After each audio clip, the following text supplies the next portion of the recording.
नमस्कार, मी आनंद पोहनेरकर आपल्या सर्वांचं महाराष्ट्रवाणी बातमीपत्रात स्वागत करतो. पाहूया आजच्या ठळक घडामोडी.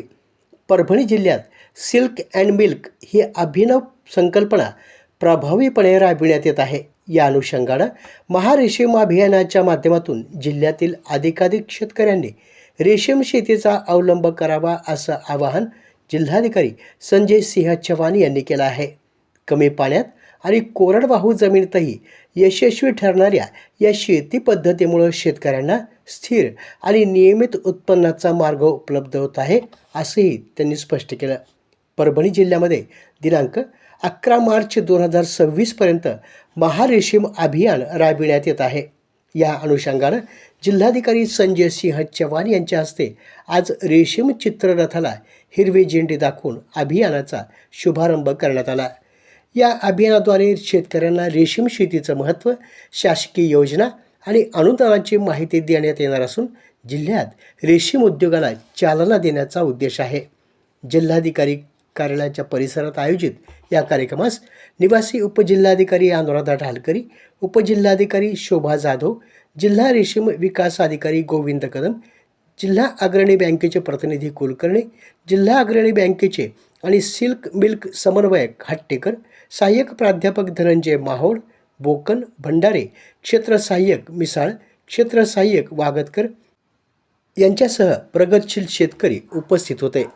मुख्यमंत्री देवेंद्र फडणवीस यांच्या अध्यक्षतेखाली गुरुवारी झालेल्या जिल्हा वार्षिक योजनेच्या राज्यस्तरीय बैठकीमध्ये जिल्हाधिकारी संजय सिंह चव्हाण यांनी पालकमंत्री मेघना बोर्डीकर यांच्या मार्गदर्शनाखाली परभणी जिल्ह्यात सिल्क अँड मिल्क हा महत्त्वाकांक्षी उपक्रम प्रभावीपणे राबविण्यात येणार असल्याची माहिती दिली.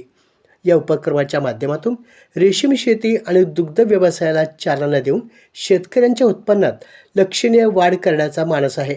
शेतकऱ्यांनी पारंपरिक शेतीसोबतच रेशीम शेतीकडे वळल्यास कमी खर्चात अधिक उत्पन्न मिळू शकतं, असं त्यांनी नमूद केलं. दरम्यान परभणी जिल्ह्यात जास्तीत जास्त शेतकऱ्यांनी सिल्क अँड मिल्क या उपक्रमाचा लाभ घ्यावा आणि आर्थिक स्वावलंबन साधावं, असं आवाहन देखील जिल्हाधिकारी यांनी यावेळी केलं. वाढती बाजारपेठ, शासकीय अनुदान योजना आणि तांत्रिक मार्गदर्शन यांच्या जोरावर परभणी जिल्ह्यात रेशीम उद्योग आर्थिक प्रगतीचा नवा आणि शाश्वत मार्ग ठरवत असून महारेशीम अभियानामुळे या क्षेत्राला अधिक बळ मिळणार असल्याचं चित्र आहे. महारेशीम अभियानामध्ये रेशीम नोंदणी करण्यासाठी जिल्हा रेशीम कार्यालयात संपर्क साधावा, असं आवाहन गोविंद कदम यांनी केलं आहे. भारतीय जनता पार्टी परभणीच्या वतीनं पंडित दीनदयाल उपाध्याय महाअभियान 2026च्या अनुषंगानं आज परभणी येथे जिल्हास्तरीय बैठक संघटन मंत्री संजय कौडगे यांच्या उपस्थितीमध्ये घेण्यात आली.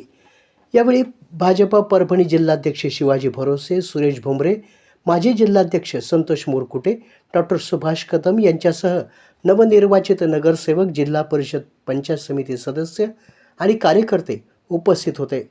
बैठकीदरम्यान पंडित दीनदयाल उपाध्याय महाअभियानाच्या अंमलबजावणीबाबत सविस्तर चर्चा करण्यात आली.